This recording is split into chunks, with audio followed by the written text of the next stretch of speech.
yau ma ka tuba, amma ka tsaya ka auna wani irin tuba kake yi, mai bambancin tuban yau da na jiya. Sannan wa amana, ka sa tare da yaƙinin imani da Allah ne zai iya cire ka, ba wayonka ba dabara ka ba. Shi yasa kuskure ne ka ce na yi alkawarin saboda kar in ƙara laifi kaza bari yi abu kaza don ya zama mun ya hana ni. A'a, ka dogara ga Allah akan Allah ya hana ka a cikin zuciyarka.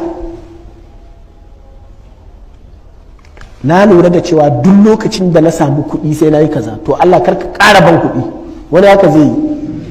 Wannan kuskure ne ai.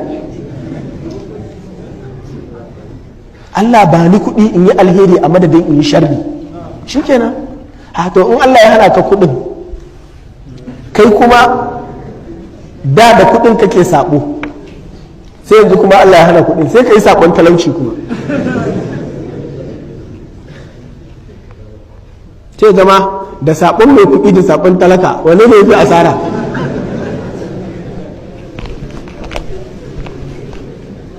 Saboda haka abu na farko shine ka yi tuba na gaske. Ya alladhina amanu tubu ila Allahi taubatan nasuha. Abu na biyu da yake taimaka maka shine yawan ayyuka na alheri waɗanda za su cike gurbin inda kake laifin. Shi yasa ce illa man taba wa amana kuma wa amila salihan. Kaga taba tuban, amana ya zama shi ya haɗe tuban saboda imani da jin tsoron Allah da gaske. Sannan wa amila amalan salihan, sai ka rika aiki nagari waɗanda in akwai aiki nagari a ba za samu damar kuma da za a yi sabo ba. Ai sabo yana bukatar time, to time ɗinka ka cike shi akan aiki nagari. Ka lura duk lokacin da ka je aikata sabo, to lokacin fa baka cikin masallaci. Duk lokacin da ka je ka yi sabo, lokacin fa baka wurin wa'azi, haka ne? Duk lokacin da ka faɗi mummunan magana, lokacin fa baka zikiri. Kuna fahimta da kyau?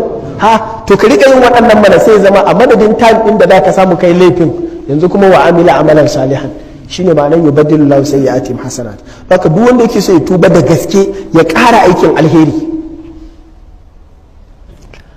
Abu na hudu da yake taimakawa shine aikin laifin da kake yi, ka yi ƙoƙarin gano menene sababin da ya sa kake yi.